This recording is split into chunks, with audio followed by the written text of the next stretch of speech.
नमस्कार दोस्तों, आज हम आपके लिए लेकर आए हैं भीष्म के धरा छोड़ने से पूर्व कृष्ण से हुए अंतिम वार्तालाप। महाभारत का युद्ध समाप्त हो चुका था। युद्ध भूमि में यत्तर तत्तर योद्धाओं के फटे वस्त्र, मुकुट, टूटे शस्त्र, टूटे रथों के चक्के, युद्ध के अवशेष आदि बिखरे हुए थे। वायुमंडल में पसरी हुई थी घोर उदासी। गिद्ध, कुत्ते, सियारों की उदास और डरावनी आवाजों के बीच उस निर्जन हो चुकी भूमि में द्वापर का सबसे महान योद्धा देवव्रत भीष्म सरसैया पर पड़ा सूर्य के उत्तरायण होने की प्रतीक्षा कर रहा था। तभी उनके कानों में एक परिचित ध्वनि शहद घोलती हुई पहुंची। प्रणाम पितामह। भीष्म के सूख चुके होठों पर एक मरी हुई मुस्कुराहट तैर उठी। बोले, आओ देवकी नंदन, स्वागत है तुम्हारा। बहुत देर से तुम्हारा ही स्मरण कर रहा था। कृष्ण बोले, क्या कहूँ पितामह, अब तो यह भी नहीं पूछ सकता कि कैसे हैं आप। भीष्म चुप रहे। कुछ क्षण बाद बोले, कुछ पूछूं केशव? बड़े अच्छे समय से आए हो। संभवतः धरा छोड़ने के पूर्व मेरे अनेक भ्रम समाप्त हो जाएंगे।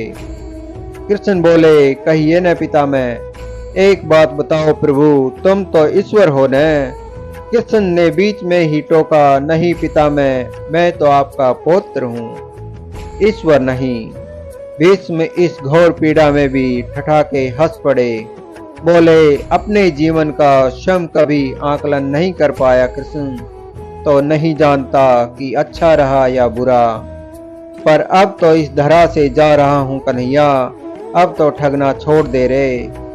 कृष्ण जाने क्यों भीष्म के पास आए और उनका हाथ पकड़कर बोले, कहिए पितामह। भीष्म बोले, एक बात बताओ कन्हैया, इस युद्ध में जो हुआ वो ठीक था क्या?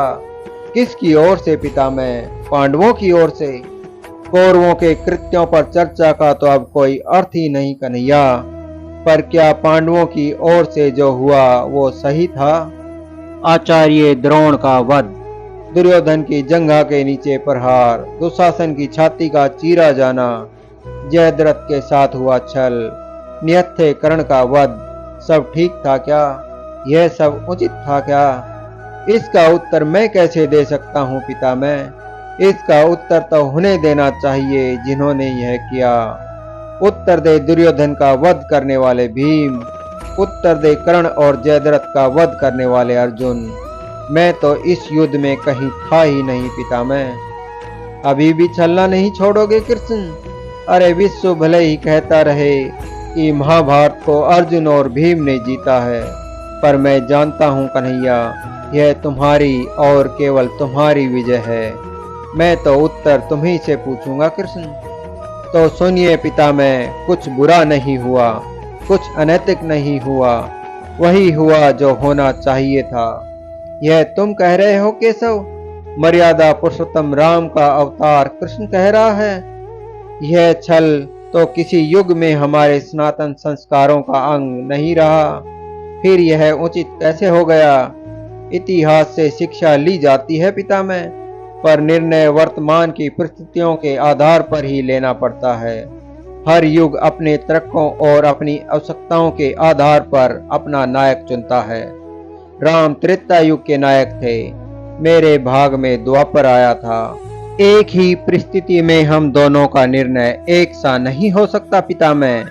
नहीं समझ आया कृष्ण, तनिक समझाओ तो।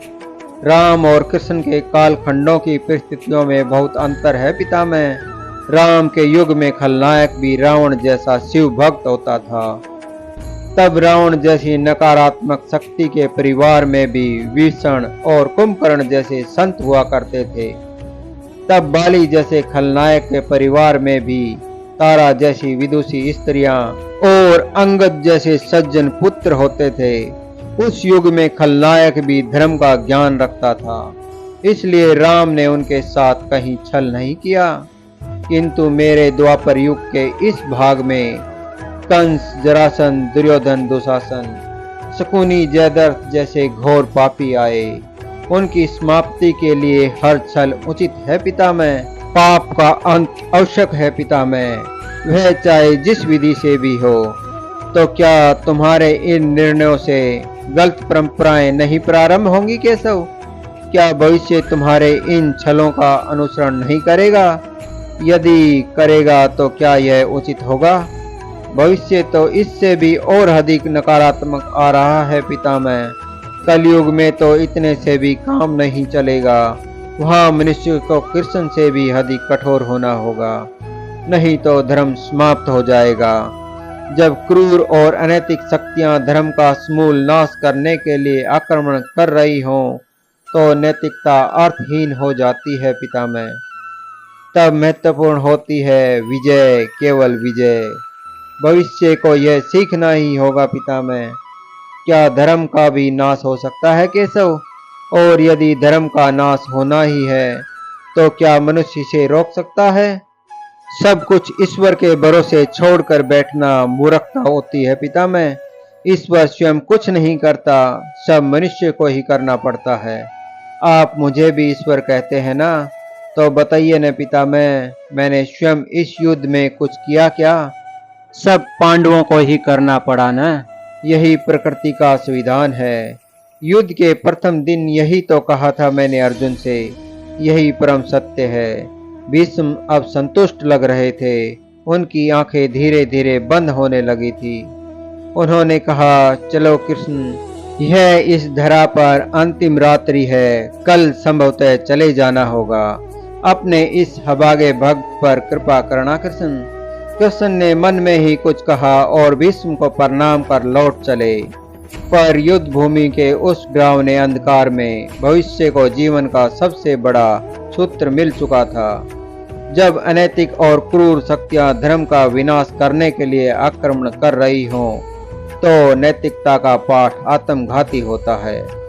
जय श्री कृष्ण। हमारे चैनल को सब्सक्राइब करें, लाइक करें और शेयर करें।